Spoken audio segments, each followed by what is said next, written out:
దీప తన కన్న కూతురు అని పారిజాతం చేసిన కుట్రని తెలుసుకొని కుమిలిపోతున్న దశరథ. నిజంగానే దశరథకి దీప తన కన్న కూతురు అన్న నిజం తెలిసిపోనుందా? అసలు ఇదంతా ఎలా జరగబోతుంది అనేది ఈ వీడియోలో తెలుసుకుందాం. దశరథ అయితే ఇక కాంచన ఇంటికైతే వెళ్తాడు. వెళ్ళిన తర్వాత అప్పుడే ఇక కాంచన అయితే వచ్చావా అన్నయ్య అని అంటూ ఉంటుంది. నీకోసం జ్యోత్స్న నాన్న వచ్చారంట కదమ్మా అని అంటూ ఉంటాడు దశరథ అయితే. కానీ నాన్న నాకు నాన్న స్థానంలో రాలేదన్నయ్య, యజమాని స్థానంలోనే వచ్చాడు. నా కొడుకు నాన్న దగ్గర డ్రైవర్గా పనిచేస్తున్నాడు కాబట్టి డ్రైవర్ తల్లికి ఆరోగ్యం బాగోపోతే చూడ్డానికి వచ్చాడు అని అంటూ ఉంటుంది కాంచన అయితే. అప్పుడే అది విని ఎందుకమ్మా అలా మాట్లాడుతున్నావు అని అడుగుతూ ఉంటాడు దశరథ. నాన్నే చెప్పాడు అన్నయ్య, నేను యజమానిగానే వచ్చాను అని, అందుకని నేను అలాగే మాట్లాడుతున్నాను. అయినా నాన్న నన్ను చూడ్డానికి వచ్చాడంటవి నాకు చాలా ఆనందం అని అంటూ ఉంటే జ్యోత్స్నానే నాన్నని ఇక్కడికి తీసుకువచ్చిందంట అని అంటూ ఉంటాడు దశరథ. చూడన్నయ్య, నేను అంటున్నానని తప్పుగా అనుకోవద్దు. జ్యోత్స్న అసలు మీ కన్న కూతురో కాదో కూడా నాకు అర్థం కావడం లేదు. వదిన ఎంతో మంచిది, నువ్వు చాలా మంచివాడివి. నాన్న కోప్పడతారు తప్ప నాన్నకి ఎంతో మనసులో నా మీద ప్రేమ ఉంటుంది. కానీ మీ అందరి మంచితనం జ్యోత్స్నకి ఏ మటుకి కూడా రాలేదు. జ్యోత్స్న మాత్రం ఒకళ్ళని తొక్కేస్తూ ఒకళ్ళ పతనాన్ని కోరుకుంటూ తనైతే ఎదగాలని చూస్తుంది అని అంటూ ఉంటుంది కాంచన అయితే. నాకు తెలుసమ్మా, జ్యోత్స్న పద్ధతి ఏంటో తన ప్రవర్తన ఏంటో ఈ మధ్యకాలంలో నేను చాలా బాగా దగ్గరుండి గమనించాను అని అంటూ ఉంటాడు దశరథ. నువ్వు చెప్పినట్టే నాకు తెలిసి తెలియకుండా కూడా నేను ఎవరికి అన్యాయం చేయలేదు. కానీ నాకు ఇలాంటి కూతురు ఎందుకు పుట్టిందా అని ఒక్కోసారి అనిపిస్తుంది.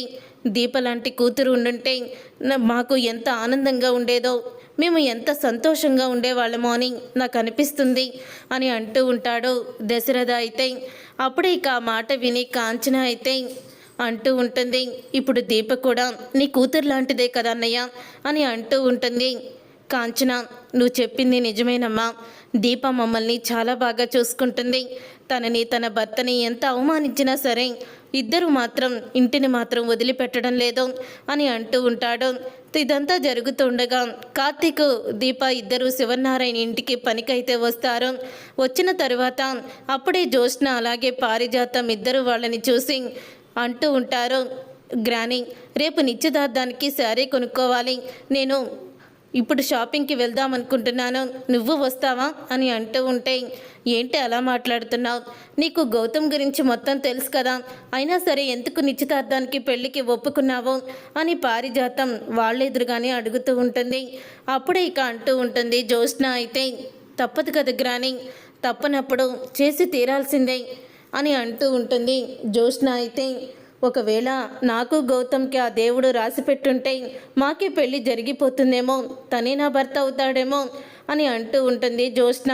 జ్యోత్స్న మాటలు విని కార్తీక్ దీప ఇద్దరు కూడా షాక్ అయిపోతూ ఉంటారు. ఏంటి దీప ఇలా మాట్లాడుతుంది అని అంటూ ఉంటే అదే నాకు అర్థం కావడం లేదు బాబా అని అంటూ ఉంటుంది దీప. అప్పుడు ఇక కార్తీక్ జ్యోత్స్నతో అంటూ ఉంటాడు, నిజంగానే ఒకవేళ తాళి కట్టించుకోవాలనుకుంటే నువ్వు గౌతమ్ చేత తాళి కట్టించేసుకుంటావా మరదలా అని అడుగుతూ ఉంటాడు కార్తీక్. అప్పుడే అంటూ ఉంటుంది జ్యోత్స్న అయితే, ఒకవేళ నా జీవితం అలాగే రాసిపెట్టుంటే తప్పదు కదా, ఆ దైవం ఏ చెప్తే అదే చెయ్యాలి, నుట్టుతున్న రాట ఎలా ఉంటే అలాగే కానివ్వాలి అని అంటూ జ్యోత్స్న పెద్ద పెద్ద మాటలు మాట్లాడుతూ ఉంటుంది. అప్పుడే ఇక కార్తీక్ అయితే అంటూ ఉంటాడు, సడన్గా పెద్ద మేడం గారికి ఇంత జ్ఞానోదయం ఎలా అయిందో అని అంటూ ఉంటే అప్పుడే పక్కనే ఉన్న పారిజాతం, లేకపోతే ఎప్పుడు నీ కోసం ఎదురు చూస్తూ ముసలిదైపోతుంది అనుకుంటున్నావా అని అంటూ ఉంటుంది పారిజాతం. గ్రాని ఇవన్నీ ఇప్పుడు ఎందుకు అని అంటూ ఉంటుంది జ్యోత్స్న. మమ్మీ నేనైతే టెంపుల్కి వెళ్ళొస్తాను, నా ఫ్రెండ్స్ కూడా బయట వెయిట్ చేస్తున్నారు అని అంటూ ఉంటుంది జ్యోత్స్న అయితే సుమిత్రతో.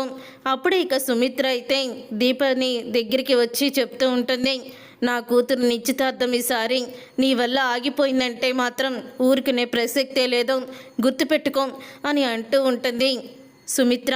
అప్పుడే ఇక కార్తీక్ అంటూ ఉంటాడు, ఏంటత్తా మనుషుల మీద నమ్మకాన్నే కోల్పోయావా నువ్వు అని అడుగుతూ ఉంటాడు.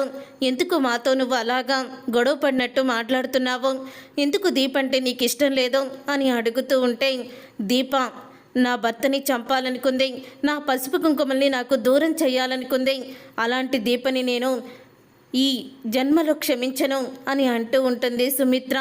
నేను పుట్టినప్పటి నుంచి ఎవరిని కూడా ఇంతలా అసహించుకోగలేదు, ఒక దీపని తప్ప అని అంటూ ఉంటుంది.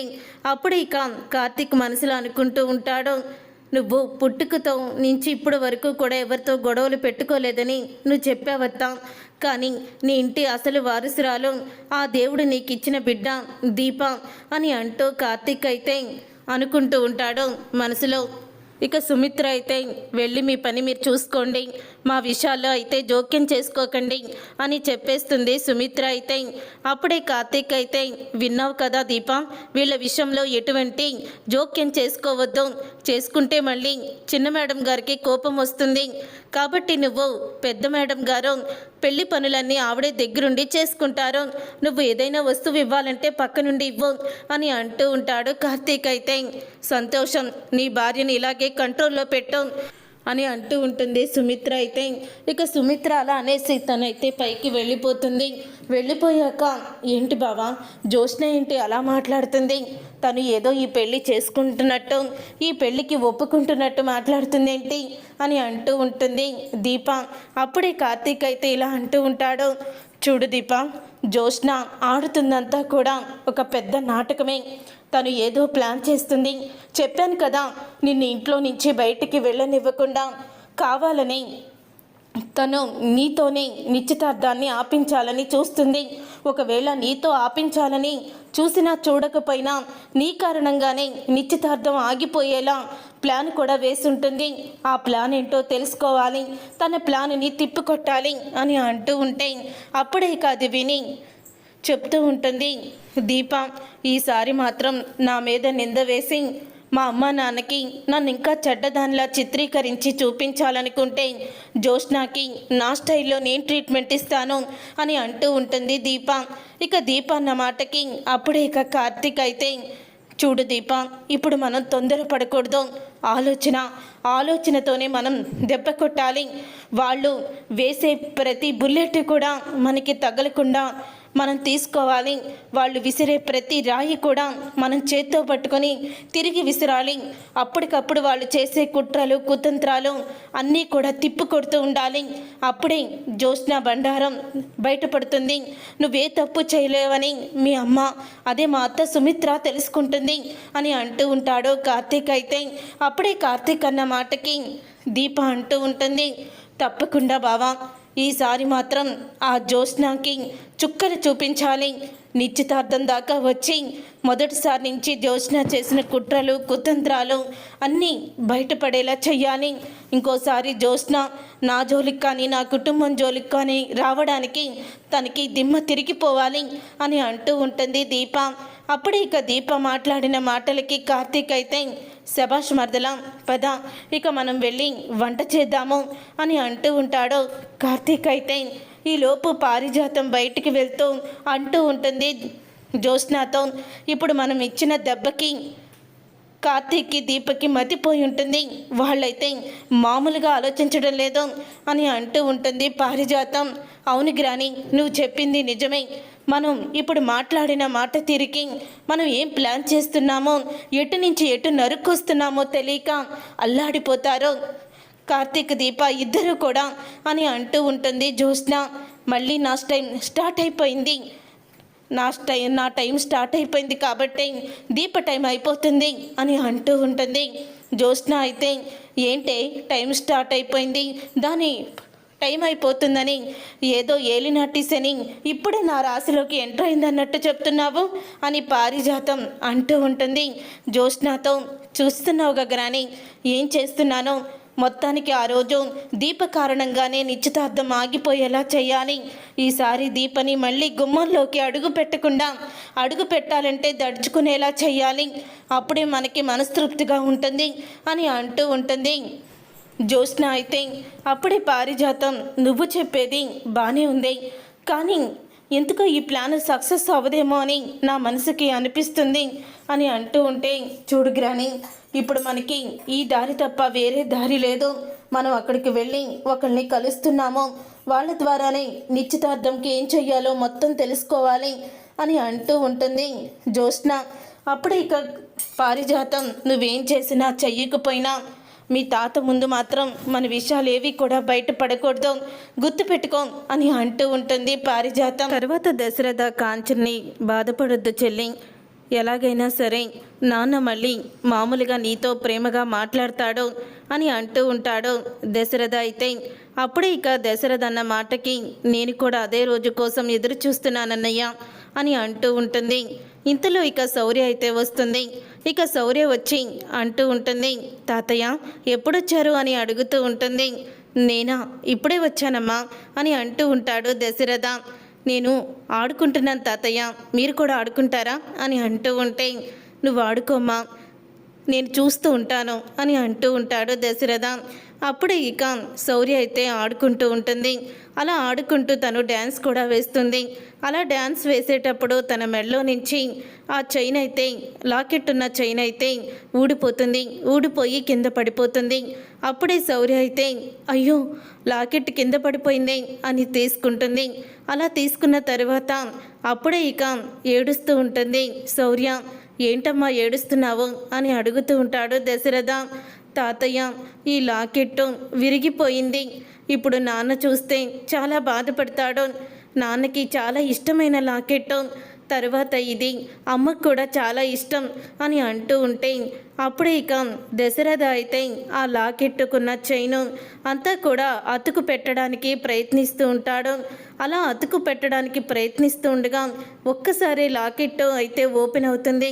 లాకెట్టు ఓపెన్ అవ్వడంతో అది చూసి షాక్ అయిపోతూ ఉంటాడు దశరథ. అయితే షాక్ అయిపోతూ అప్పుడే ఇక తను గుర్తు చేసుకుంటూ ఉంటాడు. సుమిత్ర కడుపుతో ఉన్నప్పుడు దశరథ అయితే ఆ లాకెట్ని తీసుకొస్తాడు.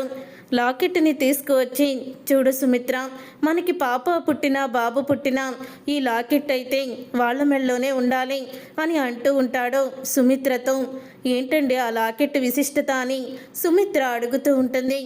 దశరథ ఆ లాకెట్లో, చూడు మన ఇద్దరి ఫోటోలు కూడా ఉన్నాయి, అంటే మనం ముగ్గురం అవుతాం కదా, మన పాపకో బాబుకో ఎప్పుడూ మనం తోడుగా ఉండాలని, ఎప్పుడు కూడా వాళ్ళ మెడలోనే ఇది ఉండాలని నేను అనుకుంటున్నాను, అందుకని ఇలా చేయించాను అని అంటూ ఉంటాడు దశరథ. అయితే అప్పుడే సుమిత్ర అయితే, మీ ఆలోచన చాలా బాగుందండి అని అనుకుంటూ ఉంటుంది. తరువాత ఇక హాస్పిటల్కి డెలివరీ కోసం వెళ్ళేటప్పుడు సుమిత్ర అయితే ఆ లాకెట్టు ఎక్కడో పెట్టి మర్చిపోతుంది. ఆ లాకెట్ అయితే కనిపించదు సుమిత్రకి. మీరు తీసుకువచ్చిన ఆ లాకెట్ కనిపించడం లేదండి, నేను బీరువాలోనే పెట్టాను అని అంటూ ఉంటుంది సుమిత్ర. నువ్వు ఇప్పుడు ఈ టైంలో కంగారు పడుకో, ఒకవేళ కనిపించకపోతే అలాంటిది ఇంకోటి తీసుకొస్తానులే అని అంటూ దశరథ అయితే సుమిత్రని హాస్పిటల్కి తీసుకువెళ్ళిపోతాడు. ఇదంతా కూడా దశరథ గుర్తు చేసుకుంటూ ఉంటాడు.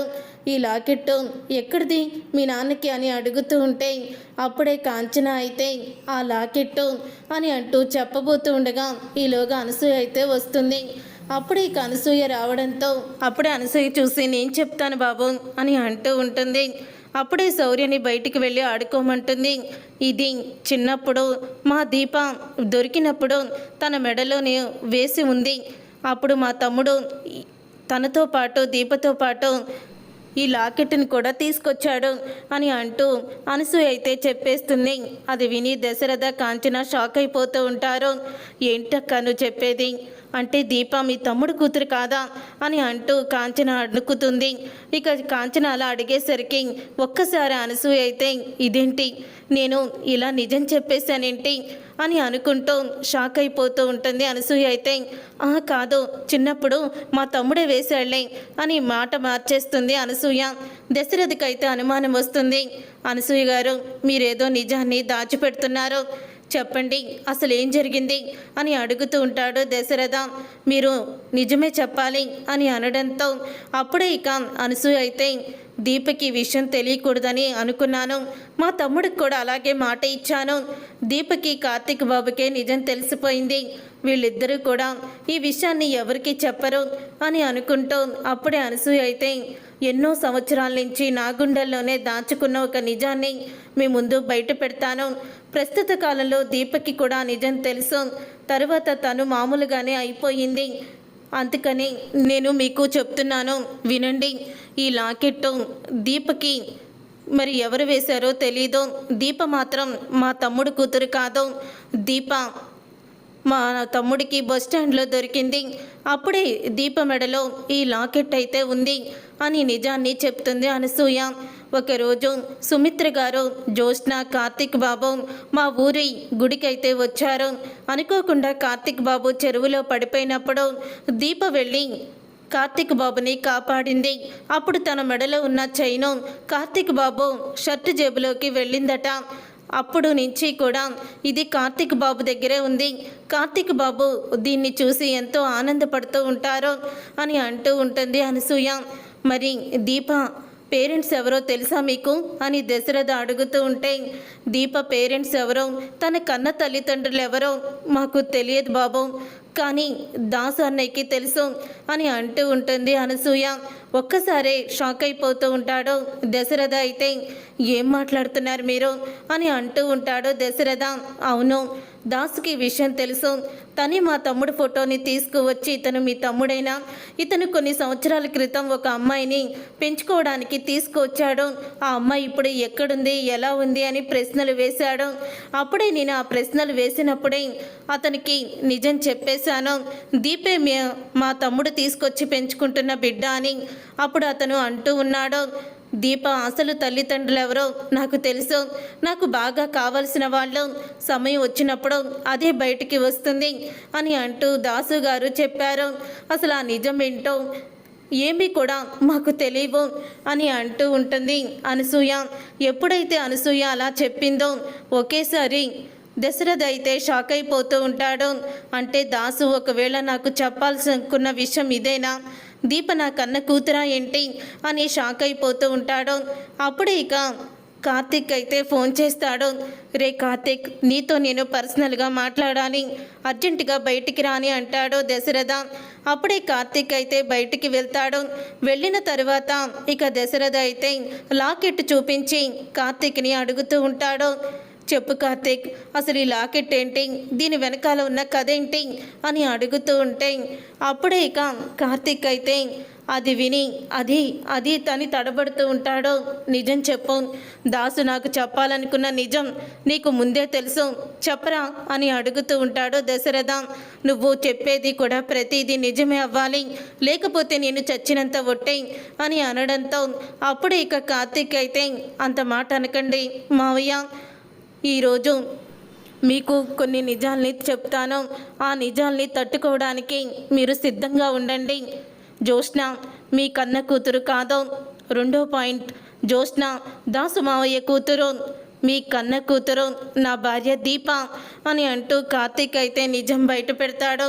అది విని ఒక్కసారి షాక్ అయిపోతూ ఉంటాడు దశరథ. అయితే ఏంట్రా నువ్వు చెప్పేది అని అనగానే హాస్పిటల్లో పారిజాతం తన మనవరాలిని శివనారాయణ ఇంటి వారసురాలిని చేసి దీపని ఎలాగ మాయం చేసిందో మొత్తం కళ్ళకి కట్టుగా చూసినట్టే చెప్తూ ఉంటాడు కార్తీక్. అయితే అప్పుడే పారిజాతం తన ఇంటి వారసురాల విషయంలో చేసిన తప్పుని తెలుసుకొని, కుట్రని తెలుసుకొని కుప్పకూలిపోతాడు దశరథ. అప్పుడే దాసు మాటలన్నీ కూడా గుర్తు చేసుకుంటూ ఉంటాడు. అన్యాయం జరిగిపోయిందన్నయ్య, ఇంటి వారసురాల విషయంలో అన్యాయం జరిగిపోయింది అని దాసు అన్న మాటలన్నీ కూడా గుర్తు చేసుకొని ఒక్కసారి కుప్పకూలిపోతాడు దశరథ. మావయ్య, ఈ విషయం తెలిస్తే మీరు ఇలాగే అయిపోతారని నేను నిజాన్ని మీ దగ్గర దాచిపెట్టాను మావయ్య. దీపే మీ సొంత కూతురు, కానీ జ్యోత్స్న చెప్పుడు మాటలు విని అత్త పూర్తిగా మారిపోయింది, దీపని తన కూతురుగా అంగీకరించడం లేదు అని అంటూ ఉంటాడు కార్తీక్. అయితే అప్పుడు ఇక దశరథ అయితే ఇప్పుడు ఈ విషయాన్ని నేను మా నాన్నతో చెప్తాను, ఆ పారిజాతం పని జ్యోత్స్న పని చెప్తాను అని అంటూ ఉంటాడు. దశరథ అయితే వద్దు మావయ్య, నేను చెప్పలేకైనా ఇదంతా చేసుకుంటూ వచ్చింది. ఇప్పుడు కానీ నిజం బయటపడితే మళ్ళీ తనకి ఆస్తి రాదని జ్యోత్స్న అందరినీ కూడా చంపడానికి సిద్ధంగా ఉంది. అందుకనే మావయ్య, మనం కొన్ని రోజులు సహనంతో భరించాలి. అప్పుడే మనకి విజయం అనేది లభిస్తుంది. ఇప్పుడు మీకు ఈ విషయం తెలిసింది కాబట్టి మీరు నన్ను అడిగారు. లేకపోతే మీరు ఎవరినైనా అడుగుంటే, ఎవరికైనా తెలిస్తే దీప ప్రాణాలకే ప్రమాదం అని చెప్తూ ఉంటాడు కార్తీక్. అయితే చూసారుగా ఫ్రెండ్స్, మొత్తానికి దశరథకి దీపే తనకున్న కూతురు అన్న నిజం తెలిసిపోతుంది. మరి ఇలాగే జరగాలని మీరైతే కోరుకుంటే తప్పకుండా వీడియోని లైక్ చేసి ఛానల్ని సబ్స్క్రైబ్ చేసుకొని పక్కనే ఉన్న గంట సింబలపై ఆల్ అని క్లిక్ చేయండి. అప్పుడే మేము పెట్టే ప్రతి వీడియో మీరు మిస్ కాకుండా చూసేయవచ్చు.